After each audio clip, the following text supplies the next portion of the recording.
Now we come to the second speaker, our guest speaker for today, Dr. Sulayman Nyang. I'm teaching now in Howard University. A former diplomat and ambassador and well-known scholar in the Muslim world. I first met him in the 1980s. We were in Spain together at a conference. I've known him for a long time. He comes from a very distinguished family of Sufis in West Africa, and he brings a particular perspective to it that the people need to understand. There's a very great grasp of history, and I don't know exactly if he'll be teaching on that, talking to us on that today, but he will give you a very composite picture of things, and I have no more to say. I will give it to him, inshallah. أعوذ بالله من الشيطان الرجيم بسم الله الرحمن الرحيم الصلاة والسلام على رسول الله أشهد أن لا إله إلا الله وحده لا شريك له وأشهد أن محمدا عبده ورسوله أما بعد السلام عليكم. It's with great honor that I come here to be the guest of Shaykh Nuruddin. I knew him now for over 20 plus years, and alhamdulillah, I'm very grateful. I always remind people about my own encounter, because we are told encounter with death, and when we come here we are trying to deal with tasawwuf, which is a very important part of our deen as Muslims. That's why I'm very grateful for the Shaykh, because Allah in His wisdom decided I'll be here. I just visited Shaykh Rashid out there in Bedford, and I came here, and we have many of our friends from there who are here with us. And many of you who are watching through television, Allah has made you witness, because He has given power to the jinns to have that power over the electron. That's why we are here. We don't think about it. We're the only people who can understand the concept of jinn. Because in the cosmology of human beings, one fundamental difference between us and Christians and Jews, we all believe in Adam and Eve, we all believe in Ibrahim and Noah, etc. But they don't believe in jinns. We believe in jinns. So if you are Muslim metaphorically, and you are going to see in the course of my presentation with you, I like metaphors, and Allah Himself likes metaphors. In Surah Al-Baqarah, which is your second chapter, He has 500 metaphors and analogies. And you can go and read the Quran yourself, and you will see confirmation of what I just told you. Allah Himself gave you very clearly in the Quran 114 chapters, and you can see the narrative. We have some of our brothers here who are Hafiz al-Quran. They will collaborate with everything I'm saying to you today. What I want to confirm to you is I'm very grateful for the invitation, and I'm very grateful to your community, and I'm grateful to all of you here.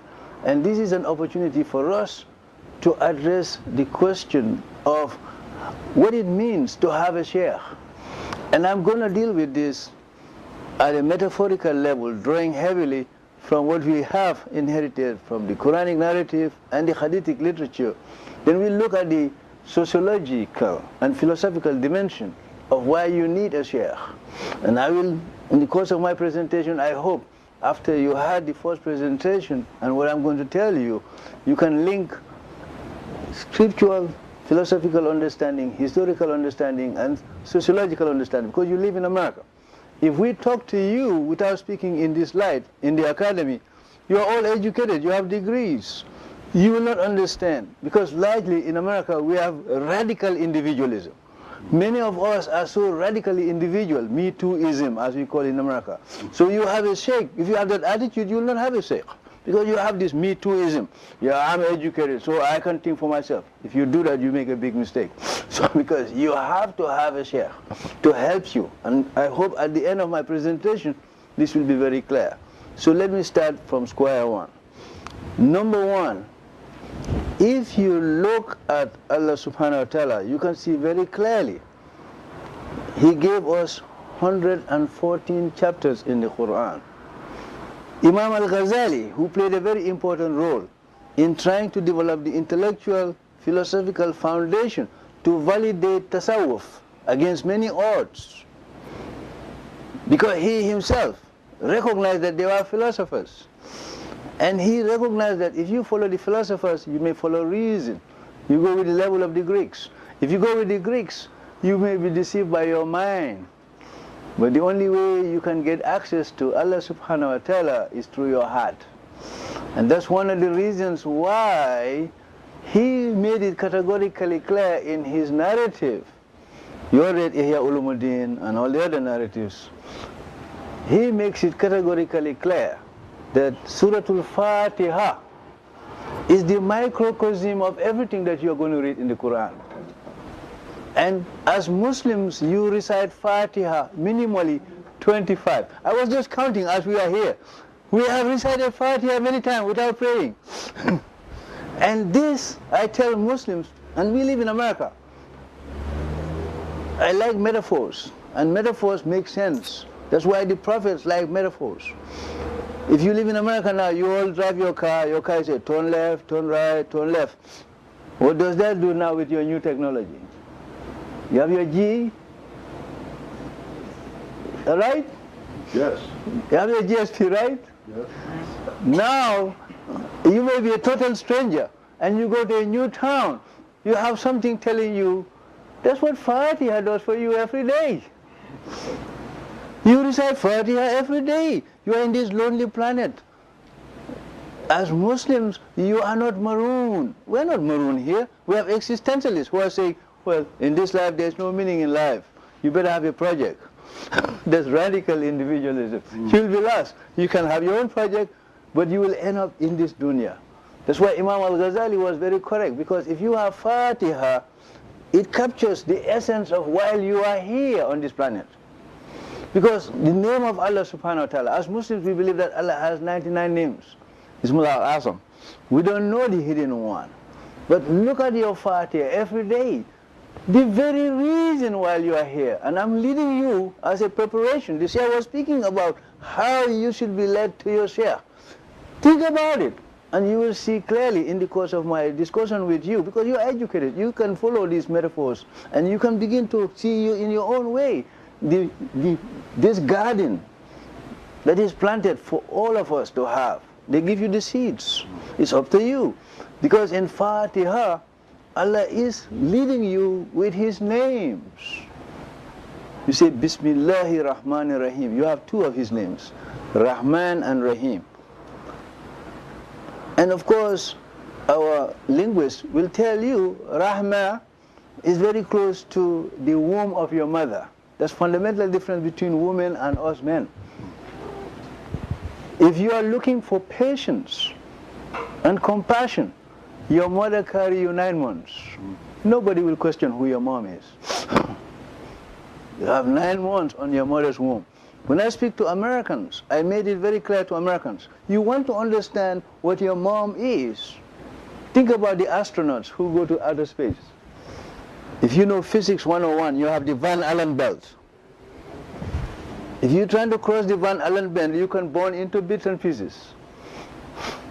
But your rockets are able to cross that Van Allen belt, and you survive from here to outer space to go to the moon or anywhere else. That's what your mom does for you. She controls the Van Allen belt between life and death. Metaphorically. We don't think about it. Sometimes you have abortion. You die because your mom is able to help you cross that Van Allen belt. Between this wall and out there in, we use in the old Roman language, you say sublunar wall, below the moon. You see what I'm saying? And that affects what? The tide. You know the moon up there, it affects your tides. So your mom is very important. 9 months in your mother's womb, you come down here. So in a sense, your Shaykh is like your mom, if you understand the message. Because you see, your mother helps you cross that borderline between the living and the dead. And you are here. We all have 3 homes in this dunya. We have our mother's womb, that's our first home. Then you come to this dunya where Iblis is dominant. If you're in your mother's womb, you are protected. That's why we know this psychologically now, that if your mom is pregnant, they play the Quran, you are a little baby. The Quran may stick with you while you are little. And when you kick out of your mother's womb, you've already been programmed through your mother's womb. You have the Quran exposed to you. Your first home is your mom. So your Shaykh is like your mom, metaphorically speaking. Trying to help you while you are in this dunya before you go to the next life. You get the message here? Yes. Now you get the metaphor. It's very clear. But that's why the Quran is full of analogies. You go to Surah Al-Baqarah. How did the Quran, most of Surah Al-Baqarah deal with the munafiqun.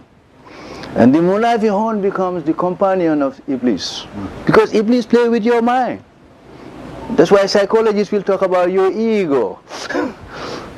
So the ego becomes, very dangerous because the Satan plays with your ego. And that's what happened when Allah subhanahu wa ta'ala decided to create Adam. What did he do? He consulted the angels and Iblis, who is the head of the jinns, you were told by the Shaykh. What did they tell Allah subhanahu wa ta'ala? You're going to create that being that's going to shed blood, dumb, and mischief on this planet. But there are the reasons why you need a Shaykh. And the Shaykh is an example that is based on the analogy, because the Quran is full of analogies.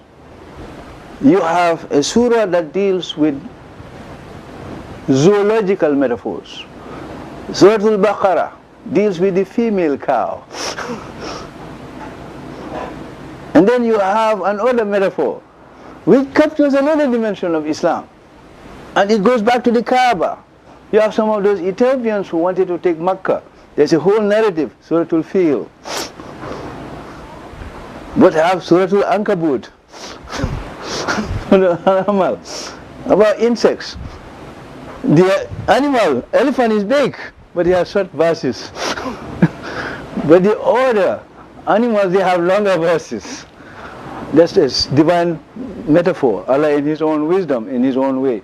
The point I'm leading to you to understand here is that when we look at the Shaykh, I told you the Shaykh could be analogous to your mom, who helped you travel from the life and death to come to this life.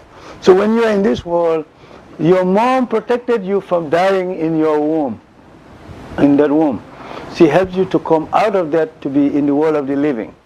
But once you hit the earth and you are in this life here, you have a lot of temptation of the devil. Because when Allah subhanahu wa ta'ala asked the angels, He was going to create Adam and Eve, they told him they're going to shed bloodshed, they're going to do evil. Allah responded in one verse in the Quran, and our scholars of the Quran will confirm that point. What did Allah say to the angels and Iblis? I know what you don't know. In Arabic, Ana ahlamu ma la ta'lamun. I know what you don't know. This is where the Shaykh comes in. Because this is divine positivism. Allah is positive about us. We are not doomed. We are not condemned. We can be good people. And that's one of the reasons why Allah subhanahu wa ta'ala swear, وَاللَّهُ أَقْسِمُ بِالنَّفْسِ اللَّوَامَةِ. That means to say you can elevate yourself from being at the lowest of the low. Nafsul amara bisu. You can be at that low level. And you can then go to the nafsul lawama. You begin to have conscience. Throughout our history, we have always been controlled by guilt and shame. So when Allah responded to the angels and Iblis, Allah was warning Iblis that there is positivism about us. So Adam, that's why we are different from the other religious tradition that believe in Adam. We believe that Adam sinned with his wife, but God reconciled with them, and he became the first Nabi, the first prophet of God, for Muslims. Yeah, okay, let me speak louder here. So what I'm trying to say here, can you hear me now? So what I'm saying is that when you look at the Prophet Muhammad sallallahu alaihi wasallam, as Muslims, we believe that he was the 124,000, according to some of our hadithic literature, 124,000 prophets came from Allah subhanahu wa ta'ala.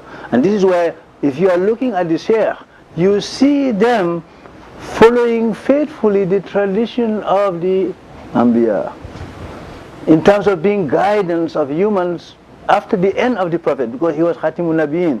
So after the Prophet, you are going to find scholars who will memorize the Quran, who are mukhadithun, who know the hadith of the Prophet, and then you have the fuqaha who will memorize these traditions and make sure that the Muslims are guided on the right path. And you reciting your Quran and you reading your Fatiha every day, like Imam Al-Ghazali told you, he's telling you move right, move left, and you're on that road. Hopefully you do that every day. You pray 5 times a day.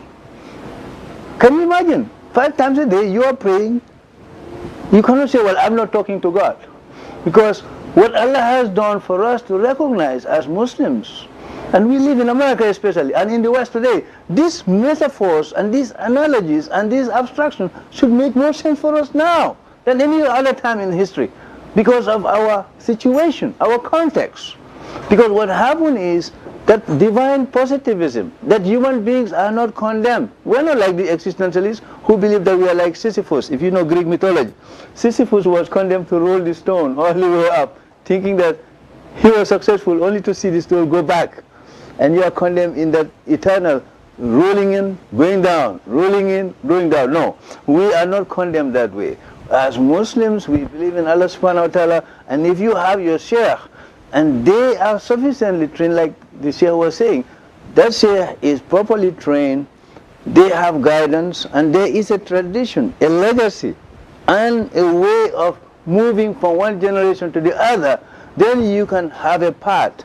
And that tariqah, that path will help you, because you're following Sirat al-Mustaqim. So what is very critical here, the point I want to lead up to, is that if you look at that divine positivism, that human beings are not condemned and doomed, like Iblis getting his way is to seduce us away from Allah subhanahu wa ta'ala while we are in this. Your mother did so well to protect you in her womb. Iblis has a field day here. And then your third home is your grave, where Allah's other name comes in. He is Rahman. Even Al Capone and all the bad people, they have moms.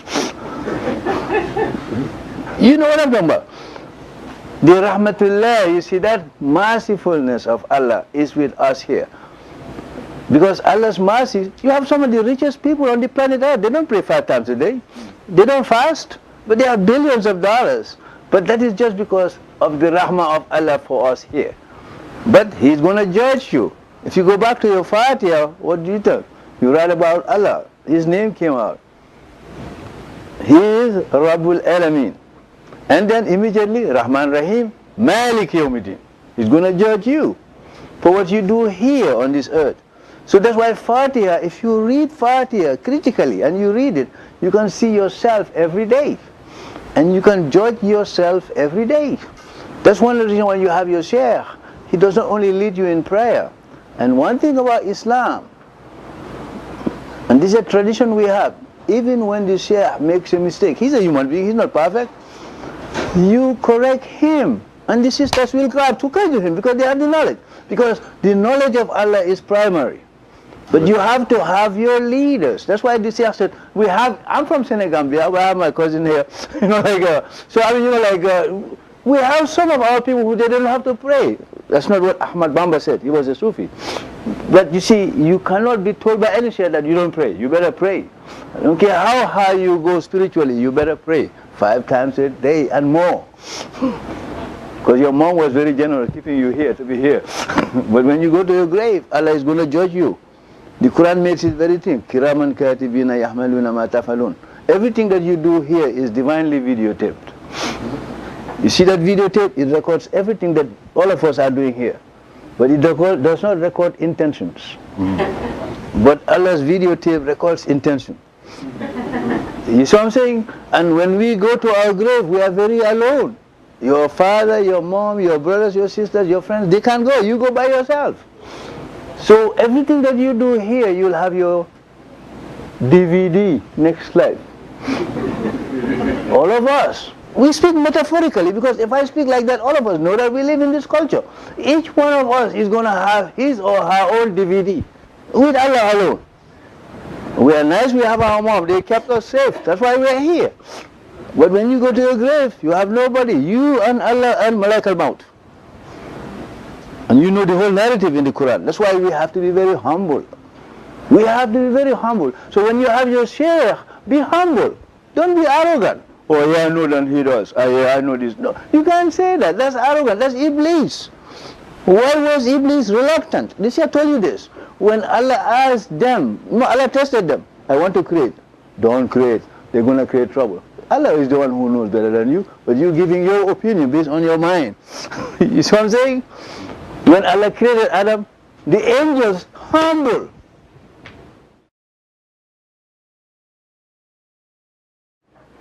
When you are your Shaykh, you are humble. This is you just go and say, do this, you do it. He's not superior to you. He's just trying to help you. Now when your GSP turn right or left, you say, no, I'm not going to go that way. I know better. Arrogance. If you're arrogant, you walk against yourself. Because your arrogance will lead you right into the arm of Iblis. And then Iblis will capture you and put you in his control. You see what I'm saying? It captures you. When Iblis captures you, you are finished. Because Iblis will play game with you until you die. Then, oh, bravo, I got you.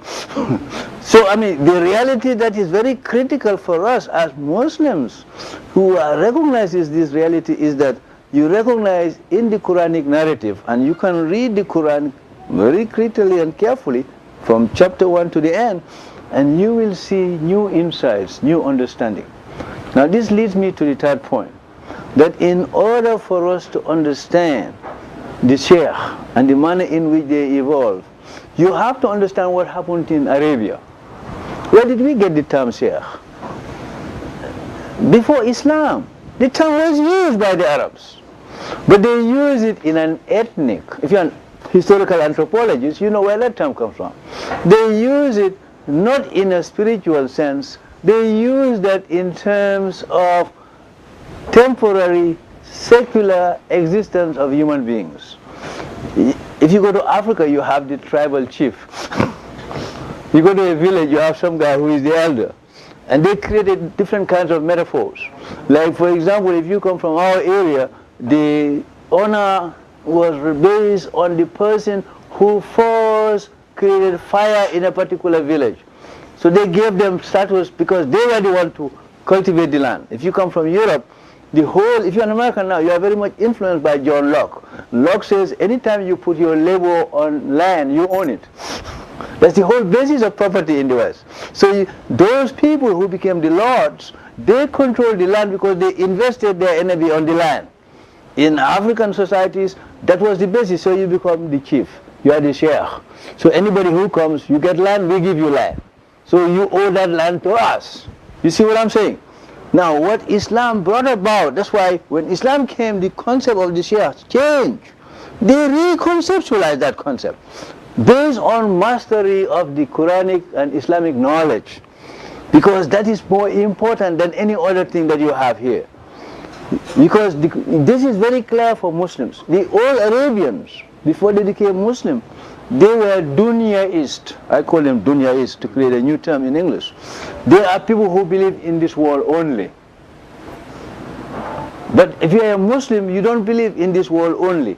You believe that this world is real. It's not Maya like the Hindus believe, that this is just an illusion. No, this world is real. But as a Muslim, we believe compared to the next life is unreal. You get the point? It's real. But the next life is more real. This is why you need your Shaykh, just like you need your mom to bring you here. Because Allah, who is the source of all power, made that very clearly in the Quran. Suratul Mulk. Bismillahir Rahmanir Rahim. Tabarakalladzi biyadil mulk. Lazi khalaqal maut wa hayat liyablukum ayyukum ahsanun amalan. Allah in Suratul Mulk, which talks about authority and power. Allah is making it very clear in the surah that He created life and death so that we can compete in the doing of good things. This is why your Shaykh comes in. Just like your mom brought you to this life. Look at the little kids. What do you do with them? You train them socially so that they can become profitable, effective members of society. You teach them language. So when your Shaykh comes to you, that Shaykh is educating you morally so that you will be morally equipped to live in this dunya, to avoid all the booby traps of Satan. Otherwise you will be blown away by the booby traps of Satan. And they will give you the ethical. So when the idea of Shaykh was taken from pre-Islamic Arabia, gradually that was reconceptualized. You take the word, because people use words. They can take one word, positive, they make it negative. You can have one word that is bad, they make it good. If you're an American, I give you American analogy so you understand. in the 60s when the young people were rebelling against their parents, and they found out the most powerful Americans, they play golf. What did they do with the word grass? They changed it. You see what I'm saying? So when Islam came, many of the bad words in Arabic, they give them dignity and they change those words. You see, you have the Islamization of all Arabic etymologies. So the Shaykh now becomes a powerful person in the sense that the Shaykh is the reservoir of Islamic knowledge, the source of information, so that you can have a moral guidance, and with that guidance you are able to travel on the Sirat al-Mustaqim. You follow what I'm saying? Maliki yawmiddin, iyaka na'budu wa iyaka nasta'in. Ihdina sirat al-mustaqim, sirat al-lazina an'amta alayhim, ghayri al-mahdubi alayhim wala dhalin. That's what we do, all of us. Don't we do that every day? All of us do that. That's why you have your Shaykh. Your Shaykh helps you like your mom does. Does your mom hate you? If she spent 9 months with you. That's why, apart from humility, which Iblis, the highest form of arrogance is Iblis. Iblis has 2 problems, which was very evident in Baqarah. Ignorance and arrogance, they are twins. Ignorance and arrogance are twins. If you are very arrogant, you are very ignorant. Because you think you are God and you are not God at all. You are not God, and you know that, if you have any dignity and self-respect. So ignorance and arrogance, that's what Iblis is all about. Iblis was ignorant about the wisdom, the hikmah of creating human beings. All of us here, we came from Adam. Iblis didn't believe that there will be people like us here. Look at here, we are here. We are celebrating Allah subhanahu wa ta'ala. We are remembering Him. Iblis didn't believe that there will be people like us. You see? So, and you have millions of people around the world who are trying to celebrate God. But Iblis didn't believe that there will be people who will be worshipping Allah subhanahu wa ta'ala. And you have people here. Divine positivism. God is positive. He believed that there is positive in all of us. And that we can move from lower levels to higher levels of spiritual development. Now that becomes very critical. Now, that's one of the reasons why patience, sabr, humility and patience. The Shaykh has patience. Because how are you going to help 1,000 people with different egos? That's not very easy. Ask mom who has many kids. And they will tell you what patience means. They love all 10 kids and they have to treat them right. How about if you are leading so many other human beings? Even that little boy has an ego. Ask the mom, they'll tell you. So you see, what you have to recognize very clearly, therefore, is that the job of the Shaykh is to work with you so that together you will develop sabr, patience, humility and patience. Because with patience, eventually you will have the last laugh. If you have patience, you will get the last laugh. The little one, growing up, you have to really pay attention to them. That's how they grow, the kids. The mom is very patient. You're raising that kid. Sometimes they're ignorant, they don't know. You're trying to educate them, gradually they begin to get more and more and more exposed. You see? So they develop. So you have humility, you have patience, and your Shaykh is helping you in the development of humility. Your Shaykh is helping you in developing patience. And then you will move to other levels. The other levels is, how do you take care of the relationship between your bodily needs and the social environment you live in? And that becomes very critical. And that's one of the reasons why, as human beings, whether we are little ones or grown-ups, we have to deal with ourselves in developing our moral status. Because that is where the Quran comes very relevant to all of us.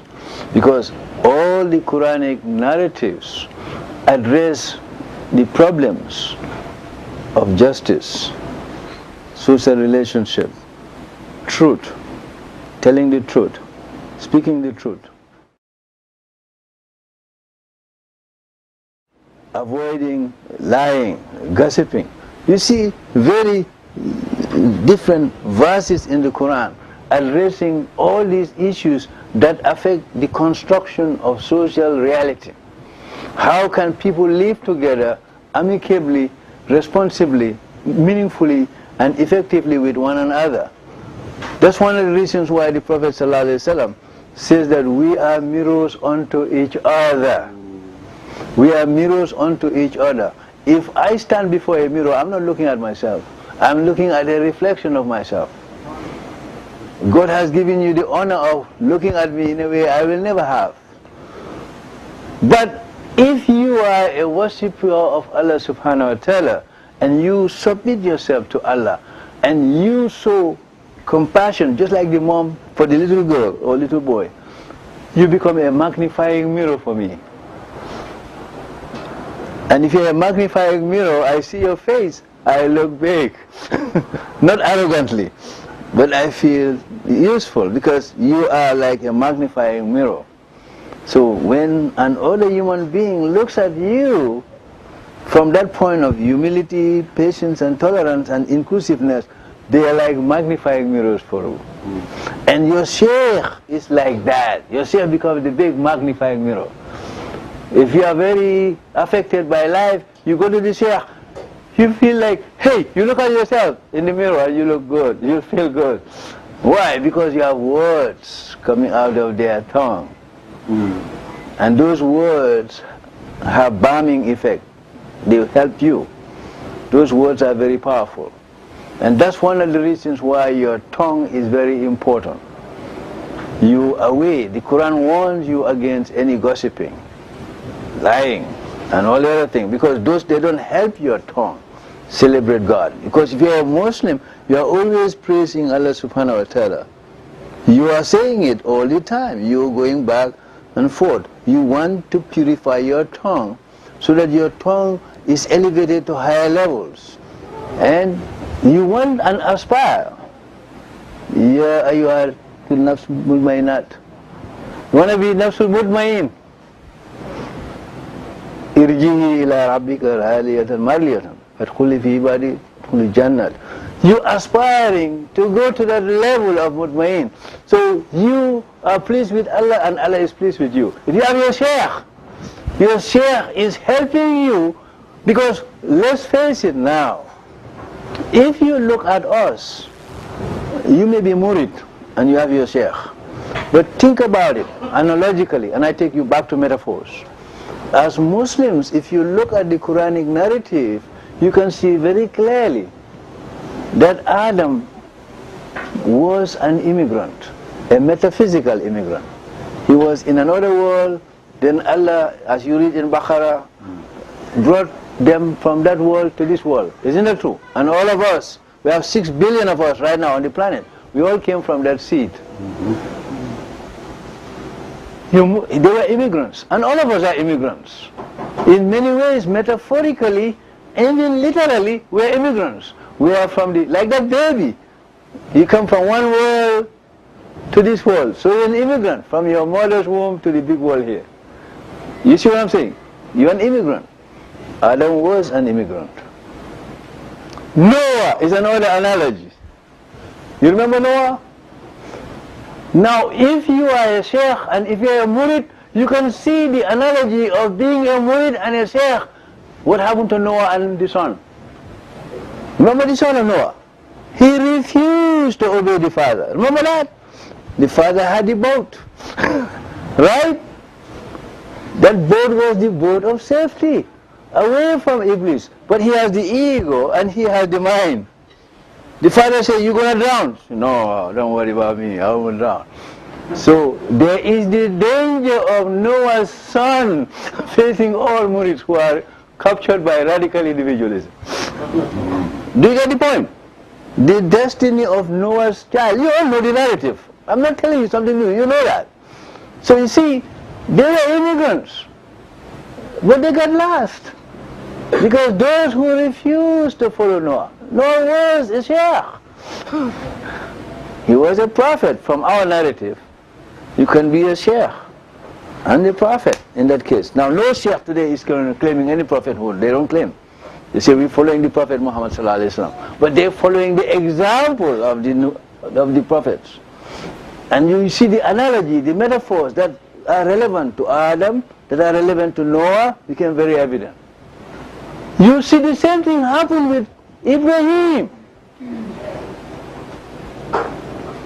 And you look at the narrative, and you can see how his obedience to Allah prevailed over his son.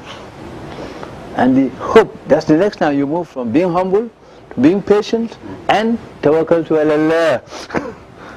What happened to Noah? When that encounter came, where his faith was tested about his son, what did Allah do? A miracle. Isn't that true? You know that narrative. That's why the Shaykh who obey Allah subhanahu wa ta'ala, Allah may give them karam Allah wajahu. You see, you have that kind of possibility. Allah will intervene in the affairs of human beings through the acceptance of prayers of Allah. Your Shaykh could pray. You may have a big problem. It looks so dangerous, impossible to resolve. But if they pray, Allah could bring solution of that problem the way it had happened to Abraham. You get the point? So you can see clearly. Now you go to Musa, you find Musa, the same thing. If you look at the Musa narrative, when he went up to Mount Sinai, he gave instruction to his people to follow God. What happened? They started building what? A golden calf. Because they allowed their imagination and their intellect. Yeah, well, he doesn't know better. We know how to serve God too. Humility, patience, tolerance. You now develop tawakkal to Allah. You now aspiring to get closer to Allah subhanahu wa ta'ala. You're trying to improve yourself because you want to be pleased with Allah and Allah is pleased with you. So if you move along that line, you are heading closer and closer to Allah subhanahu wa ta'ala.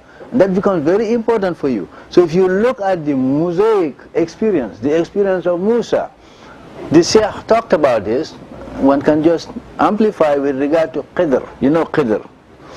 The story of Qidr and Musa.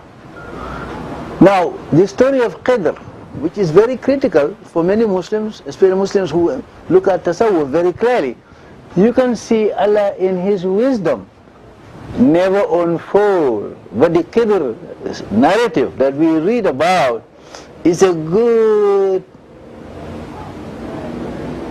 introduction to the Al-Mutasabihat. We have our Hafiz al-Quran here. The Al-Mutasabihat. You have those 59 letters.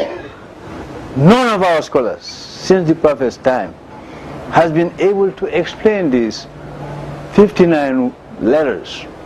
If you move from Fatiha, you go to Surah Al-Baqarah. You have Leaf, Lam, Mim. A lot of scholars have speculated, they don't know. Leaf, Lam, Mim. Kha, Mim. Ta, Sin, Mim. Yasin. Noon. Now you go back and look, you'll see these 59 letters that are in the Quran. Our scholars, very learned scholars, they explain it. If Allah give them wisdom, they'll know it, they will not share with anybody. They keep it secret till they go to the grave. Because they don't have to share the meaning of those with anybody else. But this is where persistence comes in. You can spend all your life trying to get closer to God, closer to God, closer to God. And that's one of the reasons why I tell Muslims, Allah has used metaphors in the Quran just to educate us. Just like those 59 letters, we will never unravel. But He has given us some metaphors. Some of our Shaykhs have reflected on them. All the great awliya and all the walis who wrote over the years, they have reflected on many of these mysteries that Allah has stored in His Quran. And what is very critical for us as Muslims living in the West today, With all the scientific, technological knowledge we have, and all the understanding of metaphors, languages, etc., what we should now come to recognize very clearly.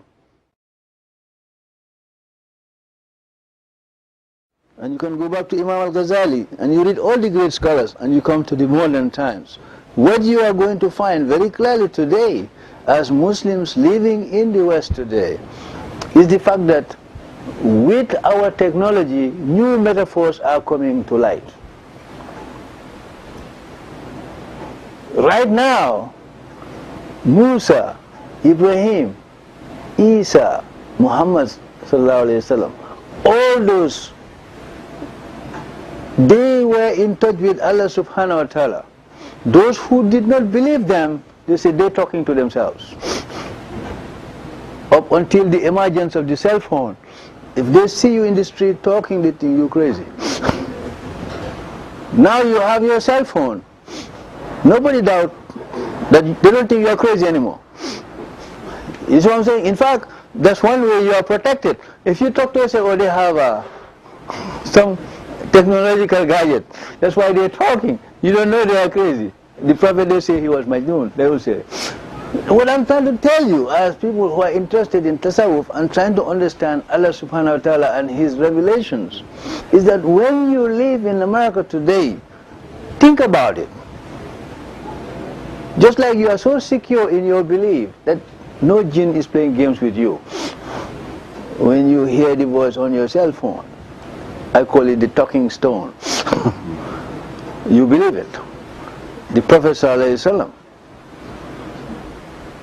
was in touch with Allah subhanahu wa ta'ala, and he provided the guidance, and all those sahabas who came, the tabi'un and all the shaykh who came to establish the turuq, they have tried to see to it that Allah has not abandoned us here, that we can follow the Sirat al-Mustaqim, and we can follow that path, and we get closer to Him with humility, and not be captured by Iblis, who try to trap us in arrogance of various variety, because you have different species of arrogance. They come in different forms.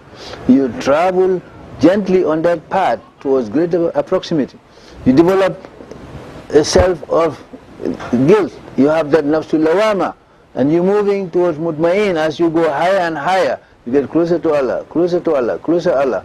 And what is critical for us here is, as we travel on that path, and we're developing all these qualities that are needed, we can see that in the Quran itself has given you many historical analogies. What happened to Bani Israel? What happened to them? People of Samud, people of Ad. You have all those stories that you read. And you read them not only in the Quran, but you read the Hadith literature with amplification, and then you read Tariq, you read the historians and what they say about other civilizations. Now you live in America, you have all access to vast body of knowledge now. With humility, not arrogance, with humility, you may be able to draw from that vast body of knowledge to understand who are we, where are we, what are we doing, how can we follow our Shaykh so they can help us navigate these difficult waters of life. And then in America, we will have a moral impact on the culture. Moral impact on the culture. Because people can trust the Muslims, because they are credible. We did that in the past. One of the reasons why the checking system developed in the world, the Greeks were very advanced, the Egyptians were very advanced, the Sumerians were very, they didn't have the concept of a check. That this Shaykh could write a piece of paper and say, Sulayman, you're going to Makkah, I see our brother here, Ibrahim, I say, Ibrahim, there is, I need 50,000 dirham. Just because he has put his signature, he knows him, he give it to me. That's how the Muslims created a civilization based on trust. Now we have taken it to higher level in America without the spirituality. Now they give you credit card here. Now what is very important you have to recognize is that as you travel on this path of Sirat al-Mustaqim and you become more and more committed to Allah subhanahu wa ta'ala, you have humility, you have patience and tolerance, you have the aspiration to get to higher levels of moral development. You become more and more and more close to Allah subhanahu wa ta'ala. And in this way, like that little kid who was in the mother's womb with all the rahmah of Allah and the loving attention of the mother, you get out from one existence to this life here. Now you have, during your lifetime, existence in this dunya. For a number of years Allah gave you to be alive, and then you go to the third home that we have. Now this leads you to three other points that you must take into account. While you are on this planet, don't have the attitude of the existentialists, that this life has no meaning. These Arabians who are pre-scientific jahilun, now we have post-scientific jahilun. There's a big difference. You live in America today, you live in a post-scientific jahiliyyah. Before the Prophet you have pre-scientific jahiliyyah. Those Arabians in Arabia, you can see that in Baqarah. They say, Rabbana atina fi dunya, khalas. They just say to God, let God give them here. Because they are dunyaist. We can add that to our vocabulary as Muslims. In ancient Greek and Roman cultures, they used to say, eat, drink, and be merry, for tomorrow you die. Eat, drink, and be merry, for tomorrow you die. So for them the only reality was this dunya. But what do you say every day as a Muslim when you pray? What do you say? You say, Rabbana atina fi dunya hasanatan, that this world is real. It's not maya, it's real. Wa fil akhirati hasanatan, don't you say that? But immediately you go back to Fatiha. Wa hina hasaban nar. You believe that God is going to judge you for the nar. Am I clear here? What do you say? You say Bismillahir Rahmanir Rahim, Alhamdulillahi Rabbil Alamin. You are here on the planet here. Rahmanir Rahim, Maliki Yawmiddin. Maliki Yawmiddin. Right? Rabbana atina fi dunya hasanatan, Alhamdulillahi Rabbil Alamin. Wa hina hasaban nar. When you say Allah is Rabbil Alamin, and then you go back to another name of His, Maliki Yawmiddin. You see what I'm saying? That is one of the reasons why that sense of being judged. This is why you need your Shaykh. How are you going to navigate the Atlantic Ocean if you don't have a pilot? You're going to drown in the sea. The sea of fools. Isn't that true? Sea of fools. Because if you don't have a pilot, how are you going to navigate? You're going to just go on your own? Yeah, I'm courageous. That audacity is the worst form of courage. You see what I'm saying? And the worst kind of courage is spiritual audacity. Spiritual audacity. That's the greatest danger, because you fall right into the arm of Iblis. Iblis is very happy to have people like that. Because Iblis is committed to overthrow anything that is related to Allah subhanahu wa ta'ala. The Prophet started it, and the Prophet Muhammad sallallahu alaihi wasallam gave you the last, and he left his successors. Your Shaykh are supposed to help you, because they're dealing with all kinds of people. You may be one-dimensional man or woman, but they are multidimensional, because they're dealing with all kinds of people, and they all have confidence and faith in them. And they look up to them. And as I told you, they are the magnifying mirror. You see what I'm saying? What I tell my students always is this. If I take a picture of all of you in the class, and I make 50 copies, I give you, who are you going to look at? You'll be looking for yourself. But you see, I look at all of you, because each one of you is important out of that 50. You see what I'm saying? That's Musa, oh, that's Fatima, that's Aisha. That's Ibrahim. See, because you're looking for those in the picture. He's not just going to look at one. The mom does the same thing. If a mom has 10 kids, you think he's going to look at Brenda, American mom? No. He's going to look for Aisha or Fatima or Fawaz or whatever name that girl has. You see, because they are all mom's kids. You see what I'm saying? That's what your Shaykh is going to do. They're not going to be engaging in favoritism. You see what I'm saying? Because all of you are important. So, he's a magnifying glass, so you will be there. You are not overlooked, you are there. And this becomes very important. That's one reason why your Shaykh becomes very important. you have, first of all, humility, you have patience, you have that desire to develop yourself morally, to the point that you move from the lowest of the low to a self-correcting person to the highest level where you get closer to God. That's a very difficult task. If you use the mountaining metaphor, you know we have Mount, the Himalayan mountain, right? Everest. In a way, we can use another metaphor. All murids are mountaineering person. You're trying to climb that mountain of life. And the metaphor is very appropriate, because if you look at the Quran used the mountain as a metaphor. When Allah decided to create Adam, He all consulted the elements and the mountains. You read that in the Quran. They all refused to accept the responsibility of Khalifatullah fil Arsh. This is where the Khalifa concept comes in. Khalifatullah fil Arsh. Why is that mountain analogy and metaphor very relevant for us? If you are arrogant, what else do you want to be the highest? Mountain. But high as the mountain is, the mountain recognizes its inability to accept that daraja ula. You see what I'm saying? The mountain, high as it is, refused to accept that daraja ula. When Allah went, said, no. But Allah gave it to Adam. We are the descendants of Adam. We inherited that legacy. Right? So what is very important with the mountain analogy, it shows you that you can be high but humble. So you must be at that level if you're a murid. If you use the mountaining, you cannot reach the top unless you have guidance and knowledge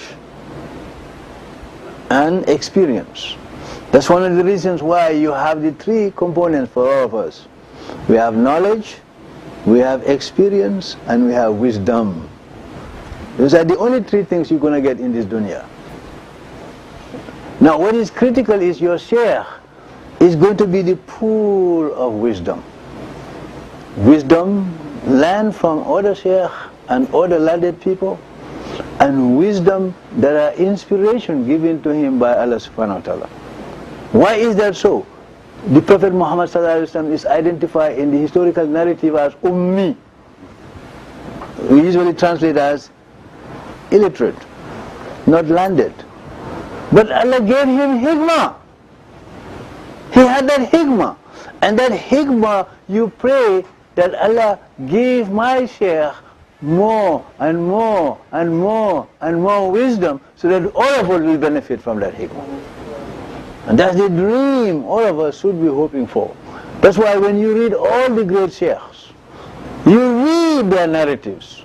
They tell you parables.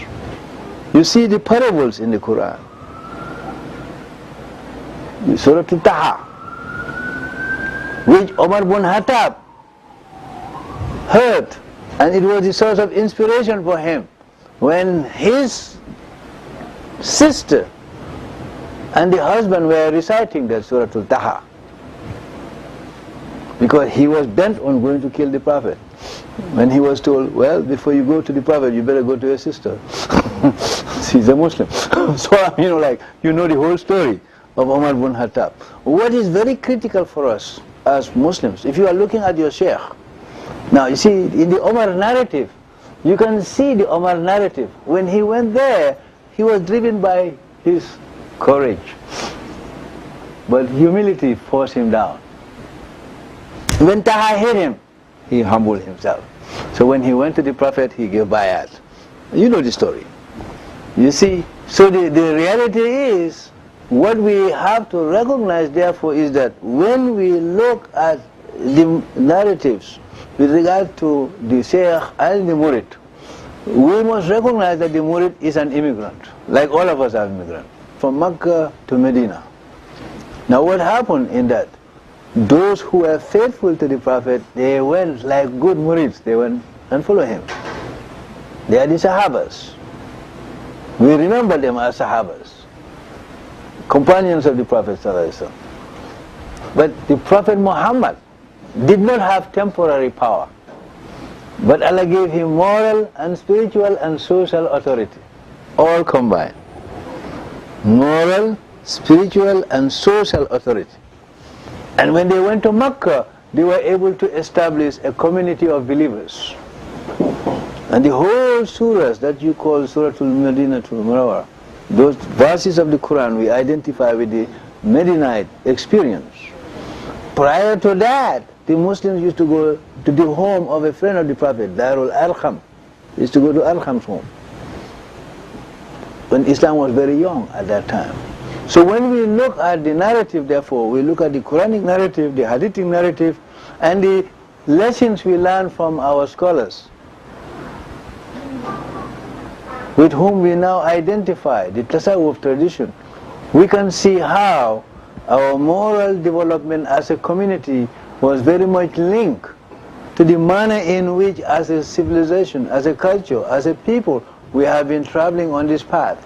And we benefited, and we will continue to benefit from the leaders of our groups who are Shaykhs. And look at them. They're not saying, we are arrogant, we know, so we are going to guide you. No. And you see, if you are a radical individualist, you are not going to follow because you have your ego. Let me drive you to go this way or that way. But if you travel on the Sirat al-Mustaqim, you know that that guides all of us together.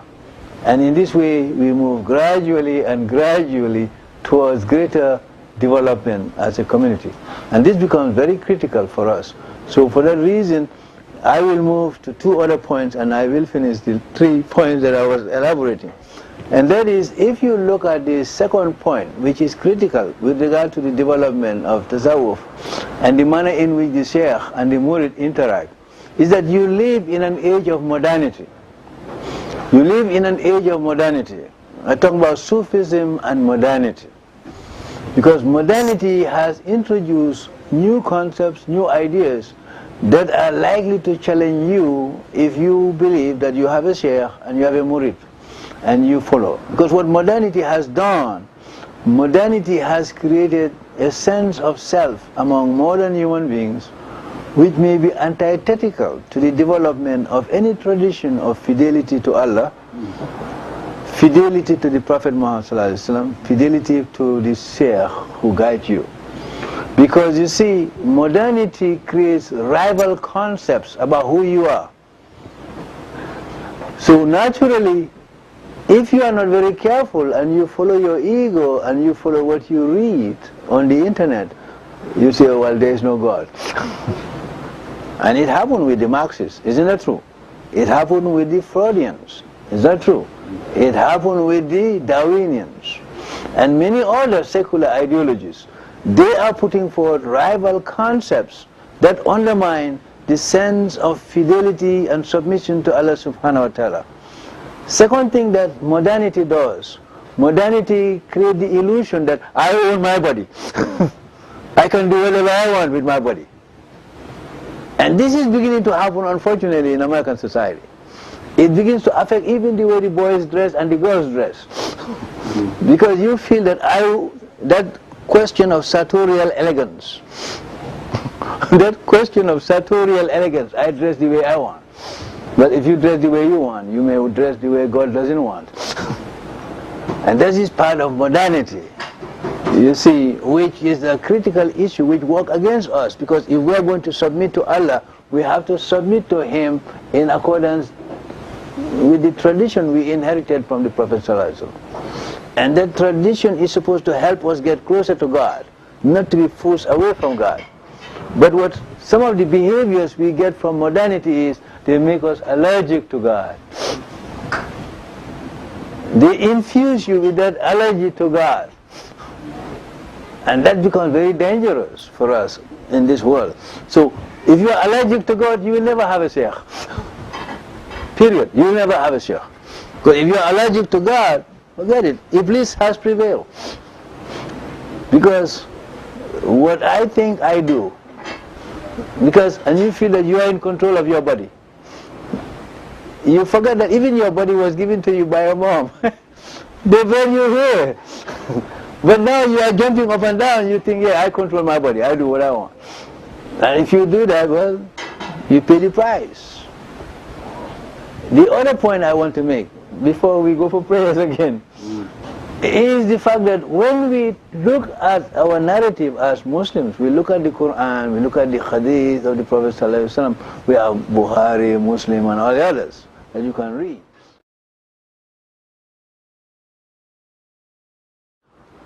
You can see very clearly that we have a challenge facing us, and that challenge is when we look at Sufism and modernity, we also have to recognize how we deal with ownership. How do we relate with the material world? Many people have been affected by Iblis and by the way society has evolved, that we define our importance in terms of ownership. I possess or I own, therefore I am. You know how dangerous that is? You are not going to be very nice to other people because you see them as extension of your ego. If you see your wife or your kids or your friends as extension of your ego, you know what that does? You treat them as a thing. What do you call thingification, or what the French will call justification. You know, like, you are a thing. You treat the other person as a thing. And if you treat the other person as a thing, well, that's my ball, that's my pen, you say like, then you cannot be anyone traveling on Sirat al-Mustaqim. Because submission is not going to be there. Willingness to be humble, deferring to the teachings of Allah, and you will become on the path of development towards God. So you want to move away from being trapped. And that's one of the reasons why Allah used another metaphor in the Quran, Surah Al-Tin, the fig tree, wa tin, wa zaytun.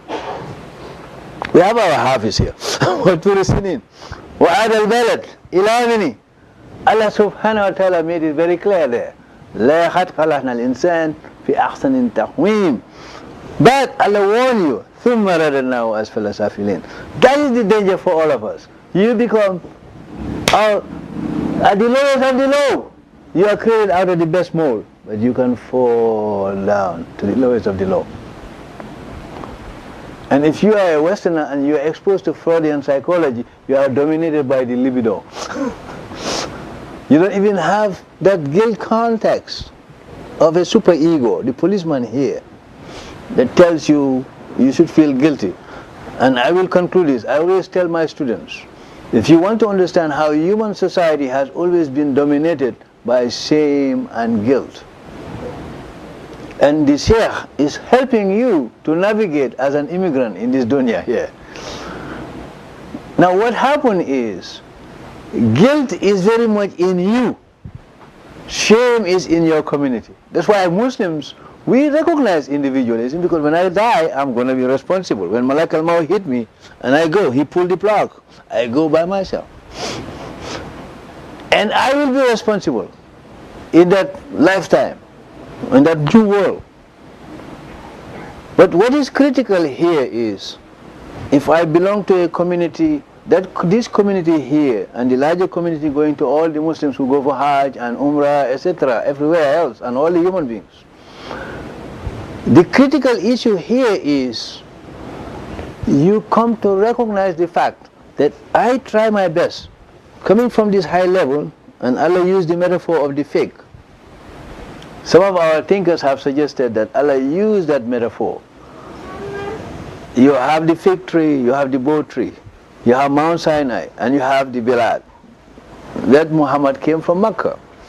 Some of our narratives will see, if you look at the Surah Al-Tin, you have Allah subhanahu wa ta'ala is giving you those metaphors.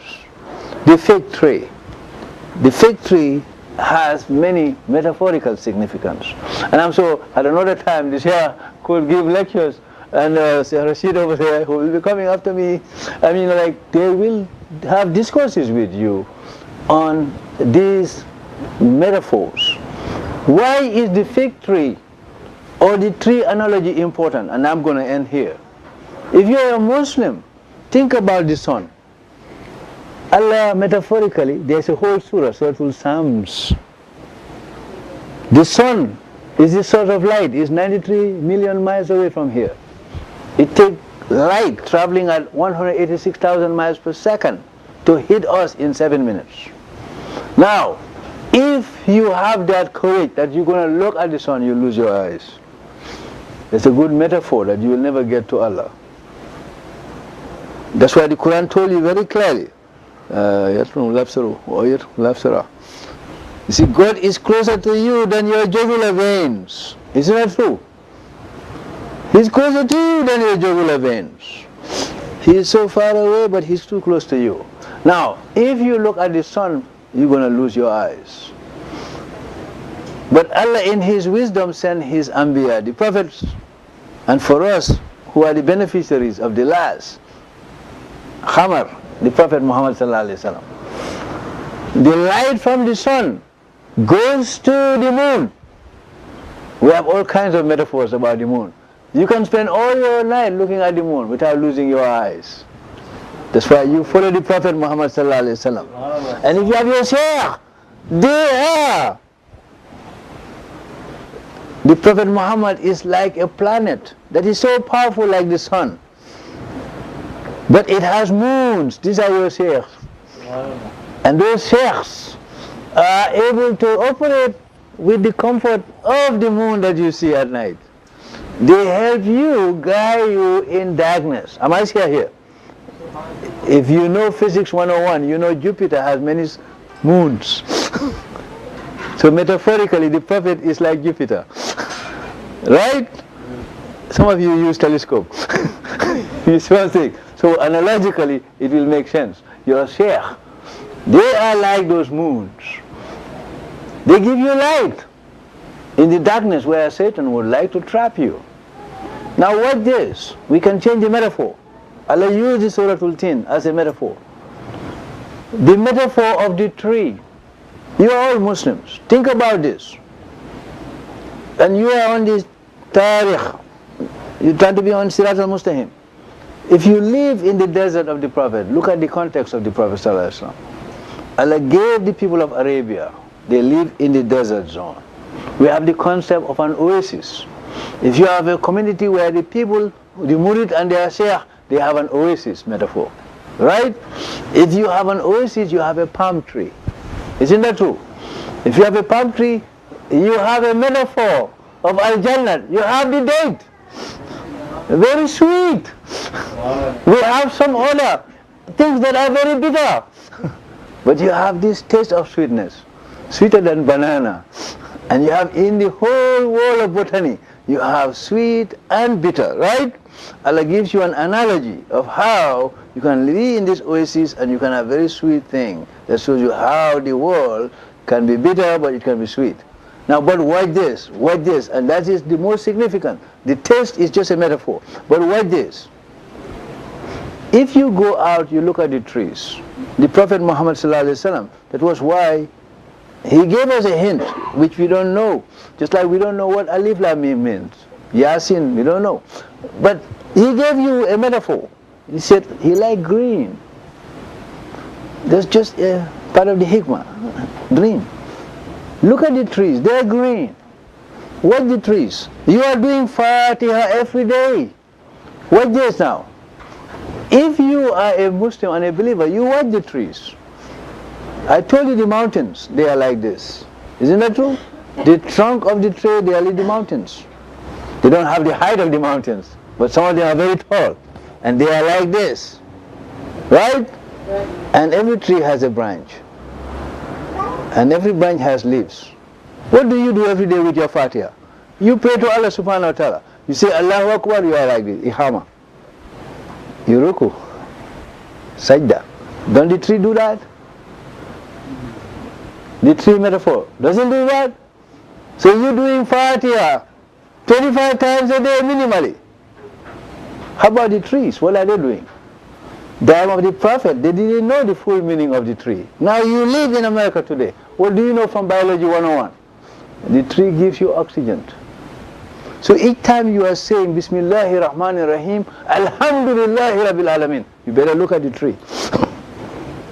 So you have your Shaykh. He's a gardener who is helping you keep the garden. And all of us are plants on that garden. Okay? And with a good gardener, he helps you get the benefit of the sun during the day, the benefit of the moon during the night. And you are protected from Satan and the heat of the desert. And I stood here. Assalamu alaikum wa rahmatullahi wa barakatuh. Bismillahir Rahmanir Rahim. Alhamdulillahi Rabbil Alameen. Ar-Rahmanir Rahim. Maliki Yawmiddin. Iyaka na'budu wa iyaka nasta'in. Ihdina siratal mustaqim. Siratal lazina alhamta alim. Ghairil mahdubi alayhim waladdallin. Amin. Alhamdulillah, Shaykh. You will go and pray. Assalamu alaikum. Alhamdulillah. Assalamu alaikum. Thank you very much, brothers and sisters. Take the that's right. Wonderful. Super. Now we can go and Shaykh can lead the prayer.